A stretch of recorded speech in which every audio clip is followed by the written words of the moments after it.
आपकी खेती को आपसे ज़्यादा और कोई नहीं जानता। आपकी खेती में क्या सह फसल हो सकती है, इसका जवाब आप ही के पास है। आज का विषय है इंटरक्रॉप यानी कि सह फसल। पर आप सोचोगे कि मैं कह रहा हूँ कि आपकी सह फसल क्या होगी, इसका चुनाव भी आप ही को करना है। आपको ये नहीं करना कि किसी और ने इस तरह की सह फसल ली या कोई और ये कह रहा है इस तरीके की सह फसल हो सकती है। ऐसे कंक्लूजन पे आने से पहले आपको आपकी ज़मीन के बारे में कुछ सोचना होगा कि आपके डिसएडवांटेजेस क्या है, आपके एडवांटेजेस क्या है। आज मैं आपके सामने लाया हूँ सह फसल के 3 पैटर्न। बाम्बू को सह फसल कैसे किया जा सकता है या बाम्बू के साथ सह फसल कौन कौन सी हो सकती है। नमस्कार, मैं हूं आनंद पत्की। आप सभी का स्वागत करता हूं बाम्बू नर्सरी डोंगरोली में। आज पहले पैटर्न से हम शुरुआत करते हैं। जबकि लोगों ने पहले बाम्बू के प्लांटेशन किए थे जो 15 बाय 15 या 12 बाय 15 पे थे और उसके बीच में कपास हो गई या मिर्ची हो गई या टमाटर हो गए, ऐसे भी प्रोडक्शन लेके देखे। मुझे ये टेक्निक पसंद नहीं, क्योंकि इसमें होता ये है कि आप इसमें सिर्फ 2 ही साल ऐसी सह फसल ले सकते हो। इसके बाद आपका जो डिस्टेंस है बाम्बू टू बाम्बू वो बहुत ज़्यादा रहता है और वहाँ की लैंड तो वेस्ट हो जाती है। पर बाम्बू 2 या 3 साल बढ़ने के बाद वो इतना डोमिनेंट रूट सिस्टम कर देता है कि वो और दूसरे कोई क्रॉप को एस्टेब्लिश होने ही नहीं देता। या तो फिर आप 2 बाम्बू के बीच में 15 फीट में अगर 2-3 साल के बाद भी और कोई बाम्बू लगाने जाओगे कि आपका स्पेस ज़्यादा छूट गया है, बाम्बू के साथ बाम्बू भी लगा रहे हो, तभी भी वो बाम्बू परफॉर्म नहीं करता, क्योंकि बाजू के जो 2 बांस है उनकी रूट सिस्टम इतनी डोमिनेंट हुई रहती है कि वो दूसरे बांस को भी वहाँ पे एस्टेब्लिश होने नहीं देती, छोटे बांस को एस्टेब्लिश होने नहीं देती। और आखिर में आपका लैंड जो है वो वेस्ट हो जाता है, यानी कि बीच का डिस्टेंस जो आपने छोड़ा है वो आपका ज़्यादा होने के कारण आपका यूटिलाइजेशन पूरी तरीके से नहीं हो पाता। पर ये भी तरीका मुझे बहुत पसंद नहीं आया। इसके पीछे रीज़न ये है कि यदि अगर आप सह फसल टैपरूट सिस्टम वाला प्लांट लगा रहे हो तो जाहिर सी बात है आपके 1 एकड़ के खेत में जितने बाम्बू लगने चाहिए उससे कम ही लगेंगे, क्योंकि आप सह फसल की जगह छोड़ रहे हो। दूसरी बात, सह फसल यदि अगर आपका टीक है यानी कि सागवान, तो सागवान यदि अगर 15th ईयर में कट जाता है तो 16th ईयर में आपके हाथ में कुछ नहीं। और सागवान बढ़ने के लिए आपने जो जगह छोड़ी थी उसमें बाजू का बाम्बू इतना डोमिनेंट हो गया है कि और कोई प्लांट को वहाँ पे एस्टेब्लिश होने नहीं दे रहा है। यानी कि आखिर में आपका लैंड वेस्ट ही हो गया जो आपने इंटरक्रॉप के लिए छोड़ा था।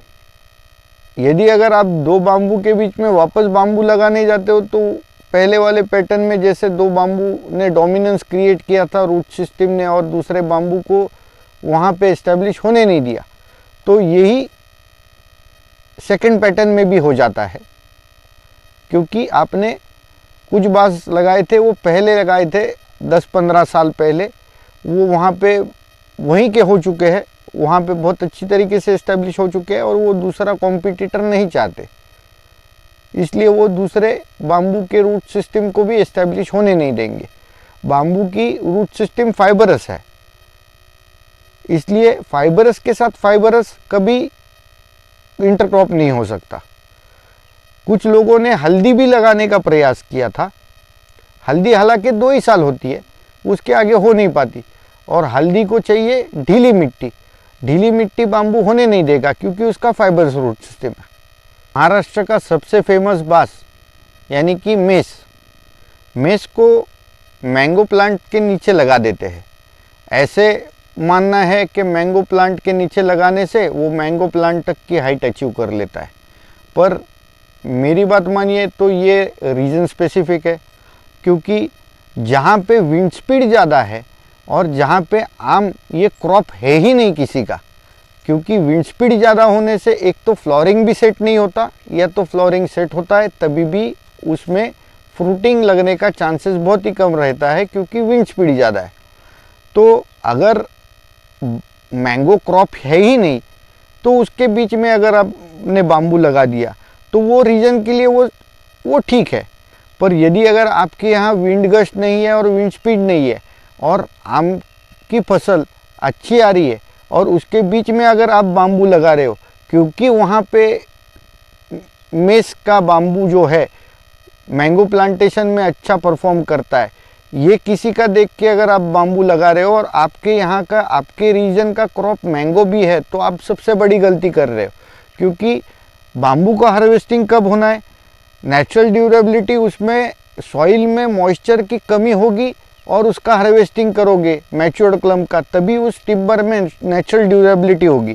तो मैंगो का सीज़न भी तो वही है जब मार्च और अप्रैल में आता है, जब पानी की मात्रा ज़मीन में कम से कम होती है और तभी आपका बाम्बू भी तैयार हो रहा है और आम भी तैयार हो रहा है। यदि अगर ऐसी स्थिति में आप बाम्बू निकालने जाओगे तो आप आम की फसल का नुकसान कर बैठोगे।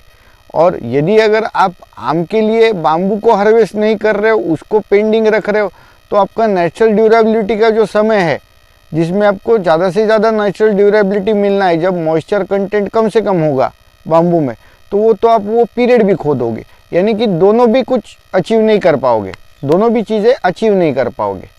तो आपके रीजन में एग्रोक्लाइमेटिक कंडीशंस कैसे है, वहाँ का सॉइल का स्टेटा कैसा है, उसका स्टडी करके इसके कंक्लूजन के ऊपर आप ही को आना है कि आपके यहाँ क्या इंटरक्रॉप हो सकता है। अब आते हैं तीसरे पैटर्न पे। इस पैटर्न का नाम है डोंगरोली पैटर्न। ये यही डोंगरोली मानगांव रायगढ़ डिस्ट्रिक्ट में महाराष्ट्र के डेवलप किया गया। इस पैटर्न में हम लोग इस तरीके से प्लांटेशन करते हैं कि बांस के 3 वर्ग किए हैं, बड़ा, मध्यम और छोटा। बड़े जो बाम्बू है उनके बीच में हम 15 फीट का डिस्टेंस छोड़ते हैं और उस 15 फीट के बीच में यानी कि 7.5 फीट पे मीडियम ग्रोइंग बाम्बू स्पीसीज़ को डाल देते हैं। जैसे कि अगर बिग ग्रोइंग बाम्बू स्पीसीज़ में आपने ब्रांडिसी और जाइजेंशियस कंसीडर किया तो मीडियम ग्रोइंग स्पीसीज़ में आप पॉलीमॉर्फा, लॉन्जिस्पैथस, ये टुल्डा, ये बाम्बू आप मीडियम ग्रोइंग स्पीसीज़ में कंसीडर कर सकते हो। अब 15 बाय 15 के स्क्वायर के बीच में जो सेंटर आता है उसका मीडियम ग्रोइंग स्पीसीज़ से सेंटर का डिस्टेंस आ जाता है 7.5 फीट। अब उस पर आप स्मॉल ग्रोइंग स्पीसीज़ लगा सकते हो। अब इस तरीके से डेवलपमेंट अगर पहले 4 साल 3 साल हो जाती है तो वैसे भी आपको बिग ग्रोइंग स्पीसीज़ में डिस्टेंस मिनिमम 15 बाय 15 रखना है।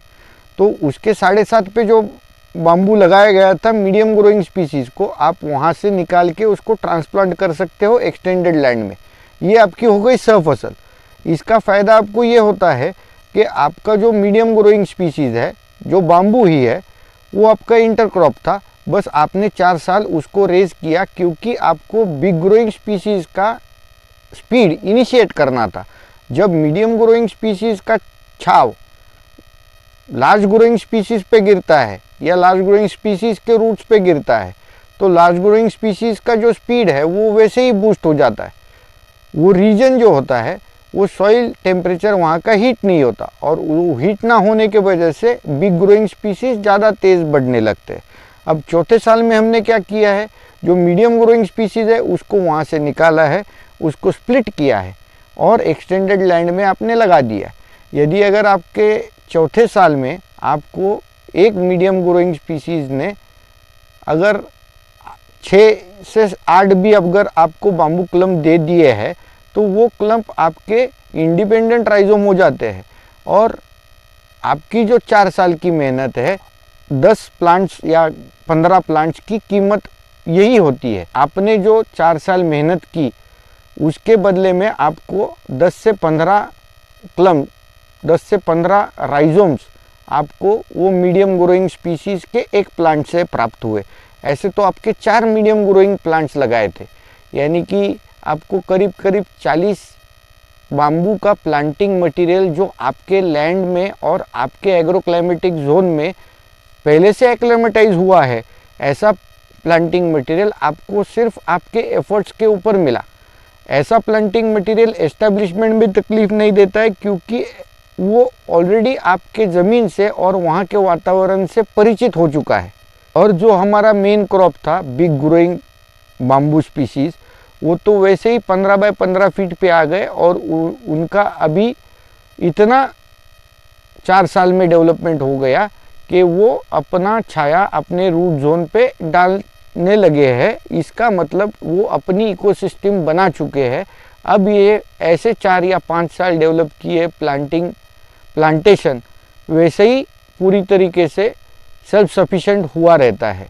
उम्मीद करता हूँ कि आपको वीडियो अच्छा लगा होगा। धन्यवाद। हमारे वीडियो को लाइक कीजिए, सब्सक्राइब कीजिए और शेयर कीजिए।